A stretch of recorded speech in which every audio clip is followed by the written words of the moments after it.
any words, now is the moment to keep them to yourselves!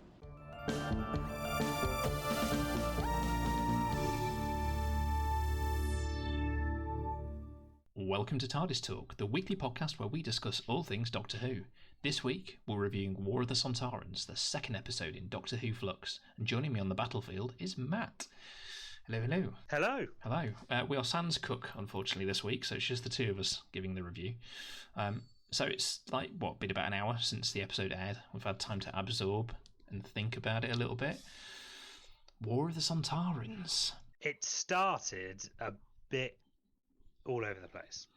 It was very confusing at first. Again, it seems like trying to introduce a lot of different elements, and I was very lost for like the first 5 minutes because again, I think I was expecting more of a how did they get out of the end of last week's episode as opposed to just sort of being thrown back into it. I mean, don't get me wrong. Now that I think about it, there's only a couple of ways they could have really resolved that, but I was expecting something a bit more tangible to start.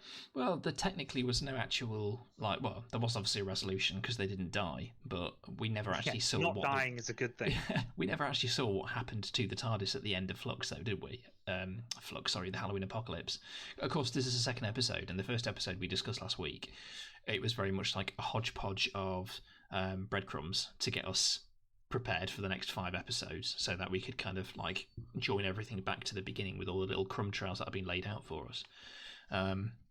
They sort of did this because obviously this week's episode was a focus on the Sontarans and them taking advantage of the end of the universe and the ability for them to basically take over the Earth. You're right, that those first 5 minutes, I think, lay my cards out on the table. I wasn't a massive fan of this episode tonight. It didn't captivate my interest largely. There were peak moments, but largely I think I struggled with it a little bit in terms of focus. I quite like the concept though that it was basically the Sontarans taking advantage of a weak point in time and planning on invading Earth's history throughout random periods, and they were of course using the Crimean War to sort of like test pilot this new scheme of theirs. I thought that was quite a clever concept. And I really enjoyed that too. I was worried right at the beginning again because we kind of got a lot of setup of again different stories. So like for example, we saw Vinda as he appears in the temple, and I was genuinely worried at the beginning that it was going to be a lot of following 5 different plots I spoke about last week, which is what I was afraid of. Yeah. Now I think they tightened the focus on that really, really quickly they again. Did, yes. But and there's always the citation with the but. I have a problem again where they split into the 3 different stories that we're trying to tell here, which is we've got the past Sontarans, the present Sontarans, and then what's going on at the temple. Now, it doesn't mean I think any of them were weak by themselves. Mm-hmm. However, again, it's a lot to try and cram into an hour when I think you could have probably done away with everything in the past or done away with everything in the present and throughout the same story. Yeah, my main issue was with this particular episode, or my lack of interest, was the Sontaran subplot. You could completely take that out, and I would have. I know there was probably about 20 minutes, if that 25 minutes of Atropos kind of based content. But I think what you've just said there is possibly part of it. The fact that the Sontaran stuff was split out across 2 time periods, that may have contributed to it slightly. I'm just thinking back. Did they explain why Yaz went off where she went and why Dan went off where he went? Was there any explanation as to that? So we still don't know. Something about the TARDIS energy interacting with the Flux energy sent them to different points in time. So it's just a fluke, just a fluxy well, fluke. Maybe she didn't. She, as in the Doctor, didn't seem very secure, confident with that answer. So there may be more to that. Okay, I mean, it was definitely kind of. I think the actual whole kind of like the 2 different tangent storylines. If you just look at the Sontaran plot and then you look at the Atropos plot, they worked quite well. There was no kind of like issue with the segue in between the 2 sequences there. You've got Vinda and Yaz doing their bit, and they work quite well together. And then you've got the Sontaran stuff. Yeah, I think you're right. I think it boils down to the introduction of the 2 different time periods. Although the 21st century's elements in Liverpool, they were obviously a lot more minimal, weren't they, than the focus on the Crimean War and Mary Seacole, who I knew nothing about, by the way. absolutely diddly squat about her. Yeah, we were talking about this. It wasn't you were never shown it at school or taught it in history or anything like that, were you? Knew absolutely nothing about the Crimean War. Diddly squat. But, So I mean, if I could sort of do an edit to the episode, I think what I would have done is I would have just taken out the Crimean War piece altogether, and I'd have just had it in present day, dealing with the fact that the Sontarans had snuck behind the shields before the Flux hit. Yeah, that would have worked equally. I think focusing it in one particular time zone may have worked a little better, possibly. Yeah, I mean, because you could have also had the same elements. You could have still had the fact that still gets pulled off to the temple, and you just got the Doctor and Dan trying to figure out what's going on with the Sontarans landing in Liverpool. Yeah, but yeah, then that's very true. It may be bigger than that, because we also know again that we still have no idea about the Victorian gentleman turns up at the temple, doesn't he? Oh, I'd forgotten about that. Yeah, clearly lost Williamson, about how he got there, and again, the Sontarans landing in Liverpool still feels very coincidental with all the tunnel digging in the Victorian times going on. So maybe there is more to that's yet to be seen. Yeah, I mean, we had that interesting cold open, and the very first part of that cold open is where everything's black and white, and the Doctor's looking at that really abstract kind of. It's almost like an impressionist painting of a haunted house. It's all kind of contorted and twisted. Beautiful, isn't it? First thing, glorious looking house. It is gorgeous. The first thing that jumped to my mind was Long Barrow, which is of course the Doctor's ancestral home in the Virgin New Adventures novels, which aren't canon at all. But obviously a lot of the inspiration from New Adventure stuff has been bled into Doctor Who, into the new series. But I was looking at it and thinking, that just screams weird historical significance to the Doctor, perhaps in some way. Like, perhaps I might just be reading into it, but I was looking at that and thinking, she knows, she recognises that in some capacity, and I would think it would be beautiful if that was her home in some capacity or some link, back to Gallifrey. But that was interesting. And just to add on to that, I think there is going to be a lot on that. So, for example, we had the whole Sontarans coming back and replacing Russia with Sontar, which did make me smile.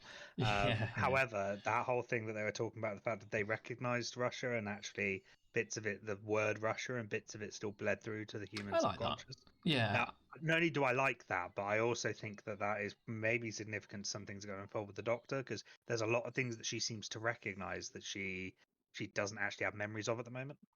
Yeah, that's true. Yeah, that's a fair point. That's a fair point. I guess I see what you're saying there. I think one of the things that I really enjoyed about that kind of like time travel element, though, was the aspect of the Sontarans kind of like fighting their own temporal kind of attack sort of thing, rather than just going in for the strategic sort of like military might type thing. They're actually pissing around with time travel again, which is what they did back in in the Time Warrior.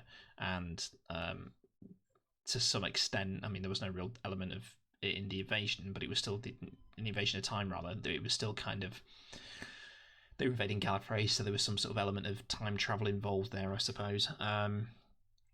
I like that side of the Sontarans, where they're kind of like, they have more of an impact with time travel, rather than just being a one-trick pony, which is they kind of ride into battle, or they're just kind of completely obsessed with battle. I like that side. Yeah, and I really agree as well. I think actually it's nice to see again that extra layer put on top of the Sontarans. I think again it was just, I think the problem with the story from this perspective was they split. Having the Tardis team work over 3 different areas felt very disconnected. I think again, if they would have gone, let's say gone to modern day Liverpool and then realised they had to go back in time to stop something, or vice versa, they went back in time to go to modern day Liverpool to solve the problem. I think it would have felt a lot stronger than having what felt like 3 very disconnected events going on. Just while you're talking about modern day Liverpool, modern day Liverpool. I was so tempted to message you the moment where Dan he's just arrived and he's in the street, and like an entire squad of Sontarans is literally about 10 feet behind him. They all shoot and they miss, all of them. There's no cover anywhere, and they aim and fire, and he doesn't get hit at all. I mean, come on. He's not even bobbing and weaving. Come on, they're like a warrior. But then the other bit I enjoyed, and it's one of those really minute things that I picked up on. I had to zoom back, so I had to jump back a little bit to make sure I was right. So when Dan is sneaking through the dockyard and he encounters the execution. Yeah. which we'll come on to in a moment, actually, because it's an incredibly dark scene. But if you go back and watch it, you'll notice that one of the Sontarans, they've all got their guns, the red lights flickering, ready to fire. Yeah. One of the Sontarans clearly doesn't have his gun on because all the lights on it are off. Oh, really?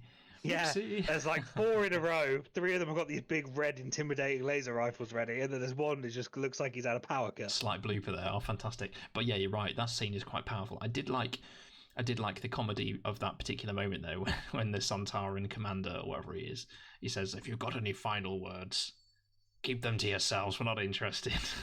That's brilliant. But I really, and I'm sure we'll come on to Sontarans in a moment, but I still like the fact that, although we necessarily didn't see it on screen, they kept those moments in. It did make them feel very, very, menacing. Again, like they are a warring, menacing race. I will, for all of my criticisms that I'm going to unveil shortly when we talk about them, that's one thing that I have to say about the Sontarans in this particular episode, is that they were actually more menacing than they've probably ever been in New Who. You wouldn't want to kind of come up against them in the Whoniverse at this point. Yeah, all right, they have character quirks that I'm not particularly keen on, but as a species, they're just brutal. When that battle sequence is going on and they're just going around and they're just ripping the crap out of the soldiers, out of the British soldiers, it's brutal. The way they're cutting them down. In terms of the story, what do you think about the resolution in terms of the actual sort of, you've got these two fronts, and Dan is expected to I guess what I'm getting at is, how do we feel that the resolution of the two different time periods came about? Because I feel it was a little bit convenient, plot holey / Deus Ex sort of machina type. Oh look, Carvanista's rocked up. Just so happens that he's species bonded to Dan, which is fantastic, and it also just so happens that he's pretty kind of like adept at understanding what a temporal implosion is, etc., etc.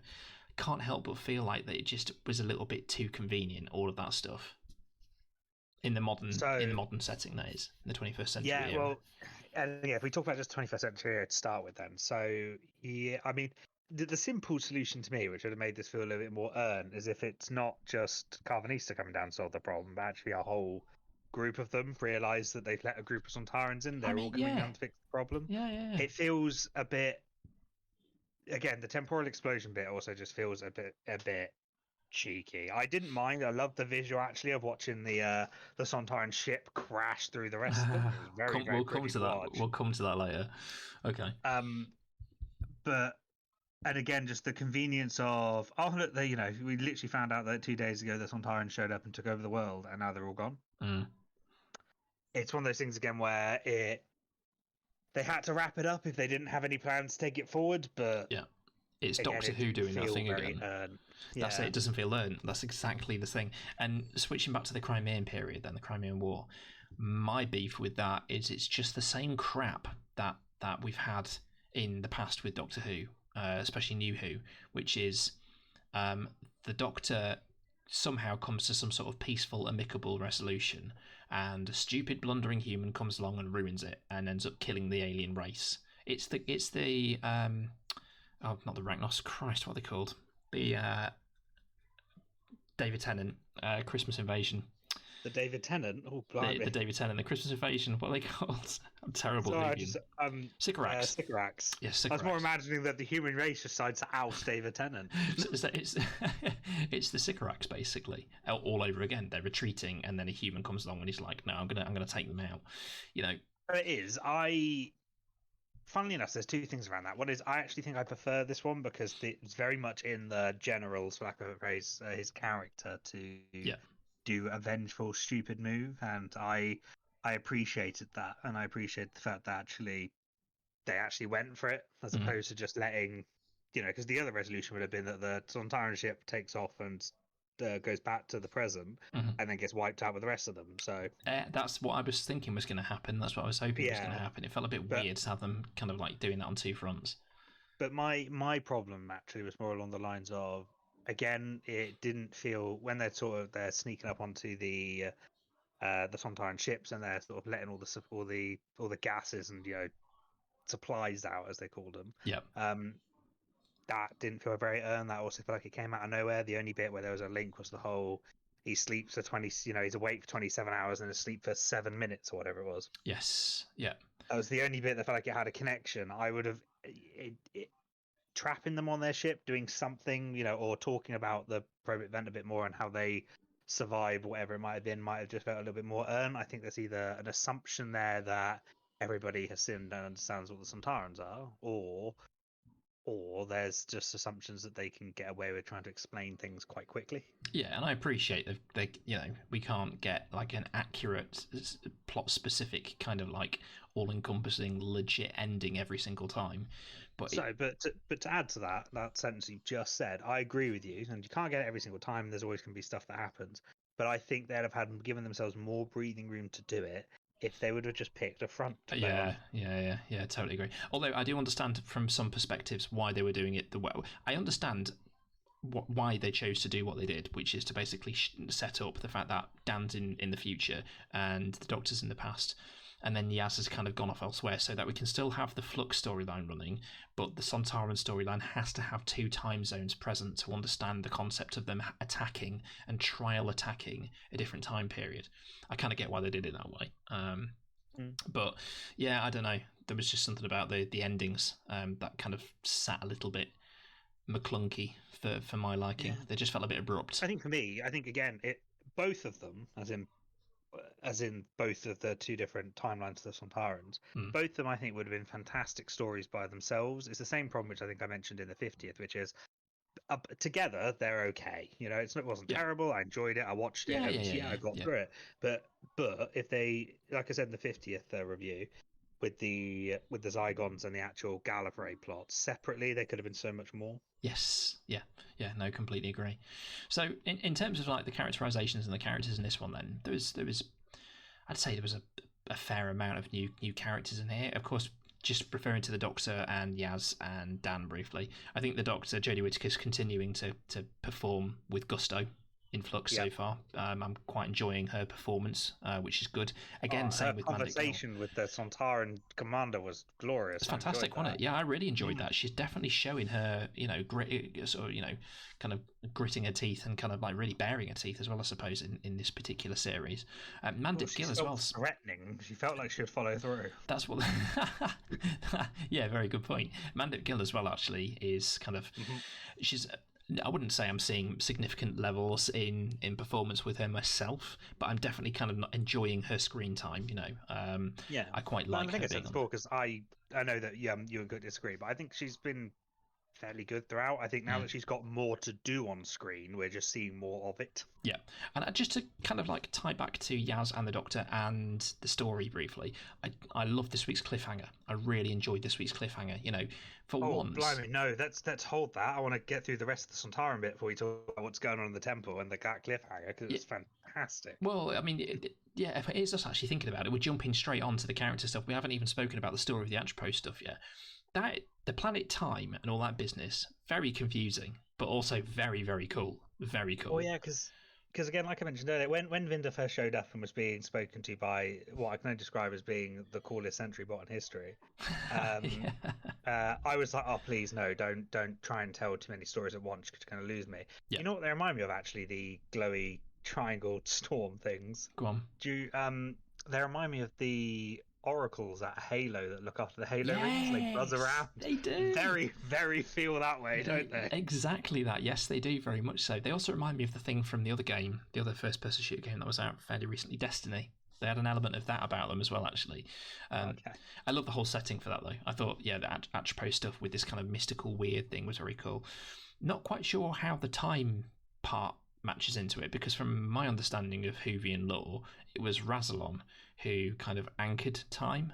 Now, whether or not they're kind of like insinuating, I may be misinterpreting this incorrectly, but I kind of like read into it as them saying in this story that time is a tangible thing which flows through this planet in this weird portal thing with this species called the Mori, or these monks or whatever they are called the Mori who guardian it. I don't know whether or not that was kind of incorrectly understood, whether they gave enough information for it, I have no idea, but I don't know. It's interesting to see. I quite like the concept of them talking about this, and even the Doctor, who's like, "There is no planet called Time. What are you on about?" I thought that was pretty cool. And that whole moment with basically at the end where you've got Swarm and Azure and whoever the fuck that guy is, who's just turned up out of nowhere. What do they call him? The passenger. I can't remember. They've just gone off and got the muscle. Yeah, but like, who is he and where did he come from? You know, he literally just come out of nowhere. Just before we jump in, sort of the bit towards the end as well. Actually, the Yaz and Vinda bit where Vinda's trying to shoot Swarm and realizes that hopelessly outmatched. So it was cool. A great little scene. We'll talk about Swarm in a second, but I really loved that scene. That was brilliant. Those last sort of 10 minutes for me, possibly the best part of the episode, and that cliffhanger was fantastic. You know, the way Swarm manhandles Yaz by gripping her by the throat, and then we come back later on, and Yaz and Vinda have been put in place of these Maury sort of totems or statues or icons or whatever they are. And the Doctor's, she hasn't been given a choice or anything. She's basically just been told by Swarm, no, we're basically gonna channel pure time through your companions, and there's nothing you can say to stop it. End of episode. And so, oh my god, well, that's amazing. It's just, it felt like, well, like what on earth is happening? There's no even a moment to breathe. There's no clever plan. There's no immediate solution to it all. It's just the fact of, and I'm sure there'll be something. However, from this point in time, Yaz is essentially a second from death. Do you know that the ending of this particular episode felt like the most classic, the closest to classic cliffhangers that I think we've ever had in New Who. The companions in peril and all the Doctor can do is watch on in horror. I think this is the closest that New Who has ever been to emulating something from the past, and they did it really well. Maybe last week's as well. Again, it's that presence, and again, the one thing that I picked up from it as well is from what I can tell, Swarm's not doing it for any other reason than to hurt the Doctor. Yeah, there may be something else that comes to light, but from this perspective at the moment, it's just a revenge plot, which is absolutely fine. But we don't have the history or the context for that yet. I was going to say, that's it. You know, we're kind of getting these ideas, and he's told the Doctor that he knows her, but she can't remember him, and I think that's part of the torture as well. The way that he's behaving. I said last week that I totally feel like they are channeling Voldemort through Swarm, and I'm still getting that vibe, and I still think it's amazing, and it really works. I agree, but I find Swarm more intimidating. Oh, definitely, yeah. There's just something about he's got. Again, I don't know who the actor is, but it's got such presence. It's called Sam Spruill or Sproul, I think. I can't remember what his name is. I've not seen him in anything else before. Excuse me. But as the character of Swarm, I just think, you know, ominous, but also charismatic, incredibly charismatic, snappy, witty, and he clearly holds all the cards. He clearly holds all of the cards, and he knows it, and that's what I love about the character. The way that him and Azure as well got a bit more to say and do in this one, didn't she? She was pretty cool. The way she basically just kind of like lures in. She's obviously kind of like the femme fatale, isn't she? So she's able to lure people in, almost put the charm over them, lure them in, and then turn them to ash in her hands, which is what she did with that repair thing. You know, she kind of held the repair drone, whatever it is, in her hand. The priest, I think they were, or monks, or whatever they were, held it in her hand, and then disintegrated it. But obviously, they've got some connection with Atropos, haven't they? They said they've been there before, and they tried to crack it last time, and they couldn't. Yeah, because I like because what was interesting as well is with that whole proximity detect thing, where they were like phased out if you weren't on the actual platform. Yeah, they didn't trigger it. So they are specifically restricted from accessing the monks. Yeah, which is very cool. But yeah, I'm loving Azure and Swarm so far, really, and I want to see more of them. And I'm hoping next time we're going to see more of them. Once Upon Time is called, isn't it? But the passenger, I think, I keep saying the passenger. I'm sure they called him the passenger. Maybe they didn't. Maybe they called him something else. We'll call him Henchman. Henchman number 1. Henchman number 1. I'm very curious to see what the deal is there. Very curious, because he didn't even speak. Did he move? Did we see him move? Well, we saw him move, just didn't speak at all. And again, just to add that intimidation factor, I think most of the time we saw shots of him, not only is he either behind us, for lack of better friends, masters, or he was behind Yaz and Rinder. Yeah, that's true. Yeah, so no idea. Guess we're gonna have to wait and find out until next time. So even like again, so we talk about sort of Swarm being calculating. Sorry, because I've just remembered this bit as well. It's the bit as well where it's like, and you take like Rinder, take like 4 steps to your left or wherever it is, just so he can get close enough to set off the proximity detector. And it's very methodical in his approach. He is, and again, isn't he? Sorry, go on. No, yeah, you're right. I was going to say he is very kind of like he's persuasive without you even realizing he's persuading you and commanding. The other bit which he mentioned as well, because obviously he knows who Rinder is and he knows who Yaz is, and he talks about linear thinking. So I'm interested to learn more about that aspect to him. Yeah, definitely. No, definitely. But of course, there was like a plethora of other little characters in this particular one. There's of course Mary Seacole, who I knew nothing about. The portrayal, okay, fair play. Can't really sort of criticise or condemn it. Condemn it is quite extreme, isn't it? For a portrayal of a character, I condemn that portrayal. That captain bloke, he was typically British, wasn't he? You could lift him out of basically any period Doctor Who story with a British Empire and be like, yep, that's your typical British Empire naval military person type thing. Yeah. But again, I mean, but apart from, and we'll come on to the moment, apart from Dan's parents, I thought all the characters were very, very on point. Yeah, they were. Yeah, very, very on point. Go on. You've gone there now then. They felt very, and again, maybe it's setting up something else, but it felt very out of place to introduce these two. Yeah, hugely. Have them hand us exposition. Yeah, very much so. I mean, I don't know if you recognised her. I doubt it. She used to be in a. I think they both did actually. They used to be in a soap called Brookside in the 90s, and it was interesting to see her back on screen again. Can't remember her name for the life of me, the actress's name, but yeah, it was weird just to see them. I can't criticise. I can't be sarcastic about them or criticise them popping up and saving Dan so conveniently, because that's basically what Wilf did with Sarah Jane in Parting of the Ways or Journey's End, or whichever one it was. Not Parting of the Ways, Journey's End. When he pops up with the paintball gun and takes out the Dalek. Sort of convenient. Oh no, but and I've got no problem with that. It's just how they're portrayed, and it's just getting the exposition from them. It doesn't feel natural. Well, he talked about their portrayal. They seem to know a lot for two people who have just met Sontarans 2 days ago. Well, yeah, I'm inclined to how did they know about Probic Vent? They didn't really discuss how they know about that, which I found a little, it took me out of the moment. I was like, how the hell would they know about that? Maybe they overheard it, fine, but say you've overheard it. Yeah, there's a drunk guy with a mallet was one of my favourite lines that came from them. Yeah, no, that did make me chuckle. But also, speaking about them then, Dan's portrayal this week, I felt like it went from weak to strong, weak to strong, weak to strong. There was moments where I felt like, specifically when he was doing his kind of like caricature of a Liverpudlian, and I say that, it's obviously not a caricature because John Bishop is a Liverpudlian, he's a Scouse, but there was specific moments when he just felt like he was doing an act, almost like a caricature of a Scouser, dropping in kind of like occasional moments of comedy, and I don't know whether or not I just kind of like felt like my nose was put out a little bit by some of the little jokes. Like he was when he got into the Sontaran ship, he was constantly using that excuse as, I'm trying to find this pub as part of the humour. Maybe I'm looking at it too seriously. Maybe I'm sucking the joy out of it. Yeah, maybe. I mean, I think because he only said it twice, and one time was, it caused a distraction where he actually managed to knock one of the Sontarans out, and then he literally tried to use the same tactic again, which is, it's just in there for humour. I think you're probably reading a bit too much into it. I think I actually, I did laugh, actually. It made me smile. I mean,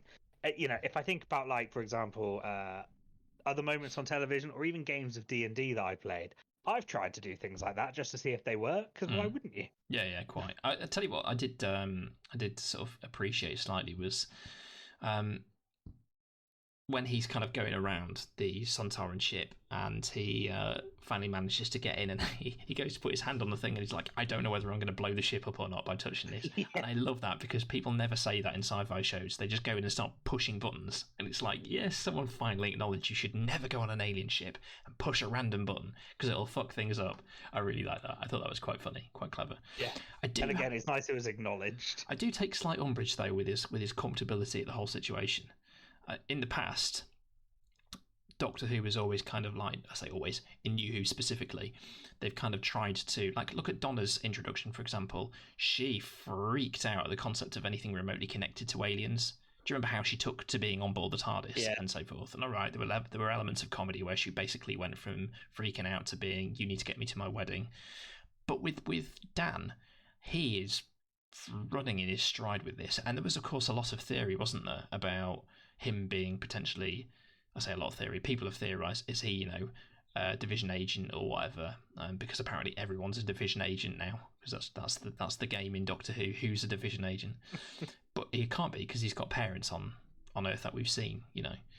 I don't know whether I buy his acceptability or his exception of the of each situation he finds himself in. I don't know whether I'm shipping it, if that makes sense. I think you're definitely out to the confidence of somebody who I'd imagine wouldn't have in their first couple of days on the TARDIS. I mean, I don't disagree with it. I think it's probably just coming through a little bit early, but they're trying to tell a lot in a short period of time. And things like that need to get cut. So yeah, true. I may not agree with it up front. However, it's Who. It's not the first time we've encountered things like that. We've had historical Victorian characters who have wandered onto the TARDIS before and have to quickly get their head around it. Yeah, that's a good point. Fine. So that's a very good point. Okay, then there's one big set of characters that we haven't really discussed yet, and it needs addressing. Sontar, the Sontarans. Right, you've always had very strong opinions around the Sontarans, so I'm gonna let you go first. So I will focus specifically on what I enjoyed about them. They are definitely, like I said earlier, they're more menacing in this one, just in terms of kind of like, the fact that they ruthlessly went out and just kill. I thought that was fantastic. It's the characterization of the ones that had the speaking parts, and I can't remember their names. We'll call them like General Potato and Imprisoned Potato. So Imprisoned Potato for me was it was Dan Starkey, obviously, who played Strax, and it was just Strax. And whilst I appreciate that they are clones, the characterization was just Strax. It just felt silly to me, a little daft, a little stupid. I don't know, not remotely scary or intimidating. It was weird. It just felt very, very samey. If we start with Prisoner Potato, because that's now what we've apparently been officially done. I understand where you're coming from, and I really, really do see the bits where, because it's the same actor, you can see a lot of the same mannerisms coming through. Yeah. However, I think you're projecting a little bit. I don't think it's as strong as you think it is. Really? Do I see it? Yeah. Do I get the hints of it? Yeah. If I had to give it a score, I would say it comes to as maybe a 4 or 5 out of 10. Okay. I think it's more to do with the voice and the way he moves as Sontaran, as opposed to some of the dialogue. He's not being deliberately dumb, for lack of a better phrase. He negotiates, he holds back secrets, it doesn't come across as being super intelligent, but not Strax levels of dumb. Yeah, he's definitely not the same as Strax as a character who was doing all the kind of like pratfalls and the pantomime idiocy and stuff like that. He definitely wasn't the same, but it was the elements of what I don't like about the portrayal of the current Sontarans is kind of how they're these kind of like very, gentlemanly spoken warriors, and it just feels pastiche, and I just don't like it. It just feels very kind of there's something about it that I'm not quite on board with. For me, the worst characterization was of the general bloke. Okay, what did you like? he just like conveyed a lot of old guard emotion in the way that he spoke. So he was very much kind of like, I like my Sontarans plain and bland, and exhibiting a little bit of pride about the Sontarans, but they don't kind of like take relish in the fact that they're Sontarans. They're not like, I think the more I think about it, the way that they portray current Sontarans is in this kind of like Viking sort of like state. So they're kind of like bloodthirsty, and they it's almost like they get turned on by war. And whilst I kind of get the concept of that's what Sontarans should be like, it's the execution. And when the Doctor's having dialogue with the exception of that one part where the two are having dialogue over the battlefield before things go terribly wrong, I don't know. There's just something about the way that he kind of like speaks like this kind of like old time general that I just don't like. I don't know what it is. It feels almost like the Sontaran is trying to be what an old brass English general would be like. And for me, that's not an alien of concept. I can just basically say an old fat man with a mustache, a big bushy white mustache, and one of those military canes under his arm and a hat, and he stood there. I don't see an alien Sontaran whose life has basically been focused solidly on war. If it was focused solidly on war, you shouldn't have any of the pomp and ceremony around it. It should be war, war, war, war, war. That's the way that I see it. So I think the parallels they've tried to draw between the Sontar, if we're talking again sort of the Cimmerian war piece bit, the Sontarans in the past and the British Army conflict there has damaged that how they built up the general. And because I agree with you, like the way that he speaks outside of that dialogue he has with the Doctor is a bit exactly how you've described it. And they're meant, like I said, they're meant to be advanced. An alien concept that's advanced. Clone race, all war centric. They're taught war from the moment they're spawned and all that. So having an old timey general who then instructs his soldiers to just run at the enemy always felt a bit odd to me. And I think again they tried to draw parallels, and fine, I got the parallels. They all came through really, really strong. I don't necessarily think the Sontarans would have been the right fit for those types of parallels. I would love to get back to a more intelligent, tactical group of Sontarans. Yeah. But that doesn't mean that I don't think that what we got on the screen this evening wasn't a step in the right direction. Yeah. I mean, it's been a long time since I've seen Sontaran Stratagem in the Poison Sky. I have watched The Time Warrior more recently, actually.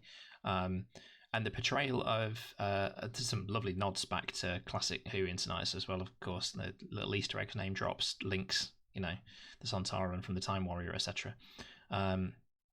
I loved that tenuous link back where they were saying, we've tried to take over this planet before and we've failed several times, all the way back to Lynx's invasion in the Middle Ages, blah, blah, blah. I thought that was brilliant, when he plants a flag in the ground and stuff. And I really, really do appreciate Kevin Lindsay's performance as Lynx in the Time Warrior. I find it's more sinister, more menacing than any other Sontaran performance. I find it kind of like he's kind of like I don't know whether the character was written in the Time Warrior in this perspective, but it was almost like he was a knight, like the Black Knight who'd come out of the swamps and come to the castle, and everyone's like, who is this really dark and scary Black Knight? And I think that's kind of how that character would have been written. But when you start getting more Sontarans in the mix, I tell you what it's like, actually, now that I think about it. Have you seen Predator, the film? Yes. Have you seen Predators, the film? Yes. And which one do you prefer? Predator. Exactly. So, by that standards, I think the Sontarans work well or better if they're on their own. From a characteristic point of view, from a warrior point of view. And this is interesting because what I was going to say is I would love to see us Sontarans in a situation where it's like 5 elite trained Sontarans who are like storming a ship, and that's part of the plot. Yeah. And you're not dealing with a massive army or a group or an invasion. It's just, for lack of a better phrase, the death squad Sontarans going in to accomplish something. Exactly. And this is the problem. This is one of the problems with New Who, which we've highlighted many times before. It's like the writers are always obsessed with the big bad invasions. They're always obsessed with the thousands of aliens on screen at any one time. they never focus on the individual one. Resolution with a single Dalek works really well, really well. Everyone loved that. Revolution worked well up until the point when all the Daleks started spilling out the Death Squad saucer at the end, and it just felt a little bit. Oh look, we're back to a Dalek Here brings invasion the again. Death Squad Daleks. That's way more than a squad. So it's exactly the same thing. I guess I probably will feel different in a week, very much like I did after watching the Halloween Apocalypse again, and I'll probably kind of look back on. This is definitely a fun Doctor Who story. I'm not denying that. And I think I was expecting more of a revolutionary change with the Sontarans from their kind of, my previous hang-ups with them. And yes, you're probably right in that perspective. Maybe I was projecting on that a little bit, but I don't know. I'm not sure how I... And again, the bit that I want to get back to quickly about that is I do think you are projecting a bit, and I don't think it solves the problems of what you want to see with Sontarans on screen. But this is a really healthy step towards getting them back to being more than comic relief. Yeah, very true. Very, very true. Speaking of comic relief... again, like we said earlier, they were brutal in the battlefield. They were brutal for executions, When they had their moments where they weren't saying much but doing things, they were horrific. Yeah, no, that's a very, very good point. As when we saw them on form, it was brilliant. I think all the fans are still waiting for the long-awaited Sontaran versus Rutan conflict, which will probably never get televised. We'll never see it, but everyone's waiting for it. So very quickly then, talking about the visuals and the soundtrack for this particular episode. Soundtrack was all right. Can't fault it. It was standard. Nothing particularly knockout. I do want to go on record and say last week I was possibly slightly unfair actually about Akinola's work on the Halloween Apocalypse. I actually thought it was on retrospect. I think we watched the episode the next day again, didn't we? And I really enjoyed it. I thought it was really good. This week, same. Yeah, it's good. It's strong. Some really good moments in there. I particularly like Swarm and Azure's theme. That kind of like sort of electric guitar riff. Now, and on that note, because I think I said last week as well that I'm rubbish when it comes to music, and I really, really am. Again, games, TV shows, films, doesn't matter. Yeah. I'm rubbish with it. But like I said, Azure's and Swarm's theme, I noticed. Yes. So if it's got my attention, then well bloody done. It's unique. It's like, here's the bad guy. It's almost like boss music, isn't it, in a way? Yes, that's exactly the way to describe it. Yeah, it's like boss music. And the visuals in this episode. So the only thing that I would criticise is, and again, focusing on the criticisms, Chris, what's wrong with you? It was brilliant. I love the visuals of everything in this. The scene dressing of the battlefield, the TARDIS where she kept trying to get to the door and it just wasn't appearing. It was beautifully done. Lovely. She kept just running around it, no door at all. Brilliant. Even this sick TARDIS inside with whatever the hell those things are, the weird polyp things, whatever they are. Really cool. CGI, great again. The battle sequence is fantastic. Ropey as fuck though is the bit that I'm going to pull you back to when you said earlier you really enjoyed the temporal implosion scene with the Sontaran ship crashing into the other ships. That was so dodgy, especially when Dan and Carvanista jump out of the ship. No, I'm not. Sorry, those guys in the tiny corner zipping off the screen. That was so bad. So, yeah, just to confirm, that was not fantastic at all. But actually, watching the two ships collide, you didn't enjoy that? I mean, no, I didn't. Wow. Sorry, I didn't. I just thought it looked really kind of, it just looked like bad CG, I guess is what I'm getting at. Which is unfortunate because maybe seeing them all docked in the stations and seeing them all back in the Crimean War. They look really cool, couldn't fault it, looked really, really cool. And then you get that ending sequence with the ship crashing, and then it just, for me, it just felt a little bit bleh. Sort of, I was expecting something a little bit more than that. I don't know. It just seemed a little bit rough. Yeah, because I literally I'm playing it again now, and excluding Dan and falling out the side, because I don't want to talk about that. Yeah, that ship crashing into the other ones is glorious. Maybe I think it looks fantastic. I'll give it a cursory review on my next rewatch, because I will rewatch it again, no doubt. I shall give it a cursory review and report back next week what I think of it. Speaking of next time episode. So, what do we think of the next time? Cybermen. Cybermen are back, which is quite cool. No. I'm keen to see, because again, there's a lot of elements going on, and I think they keep adding another, and I'm not put off by it because sometimes I've seen 500 elements added to a plot and them all tie really nicely together. I'm just keen to see whether or not this is going to be another, how's the best way to describe it, another crumb 40, 50 minutes of something which doesn't really amount to anything. Well, yeah, I mean, I'm hoping we're going to get some more progression with next week's episode, specifically because it's set on the planet Time, which in theory should at least, speed the story. We're halfway through the season next week, man. You believe it? I know, that's true. So they need to kind of pick the pace up a little bit, unless it's going to carry on into the special. I doubt it though, because the special is probably going to be another New Year's Day Dalek special at a guess. I don't know. It's called Once Upon Time, isn't it? It's got a bit of a fat packed cast list in it from what I could see. Not to mention did I see a weeping angel at the end of the trailer? I think I did, in a horrible sequence in the rear view mirror of someone's car. Looked like there was a weeping angel. They adjust their mirror and there's a weeping angel directly behind them. Mm-hmm. Yeah, very, very excited. I mean, I don't think we were given enough to go on at all in this story to make any speculations. I don't think. But again, in all the types we got with Azure and Swarm, we got a lot out of them, but nothing that we have enough context to apply it to yet. Exactly. That's the key problem. So hopefully next time we're going to find out. I mean, what would you give today's episode out of 10? I'm going to give it a healthy 6. It was fun, but it was an unfulfilling. It was like a fast food meal for me. It was fun, but it was a quick fix. It didn't give me everything that I wanted, and maybe I'm just being greedy. But after the 3-course meal that we had last week, well, 7-course meal technically, I'm hungry and I'm wanting more, and I don't feel like it delivered enough this week. Apart from a bit of fun. I agree. So I gave the Halloween Apocalypse a 7 out of 10, and I think a 6 seems fair. Oh, you can't give it a 6, how dare you? A 6, a healthy 6. So it's a big round 6 from us at Tardis Talk. No, that's fair enough. That's fair enough. And of course, that's on a first-time viewing as well. We've not watched it a second time yet, so that may change.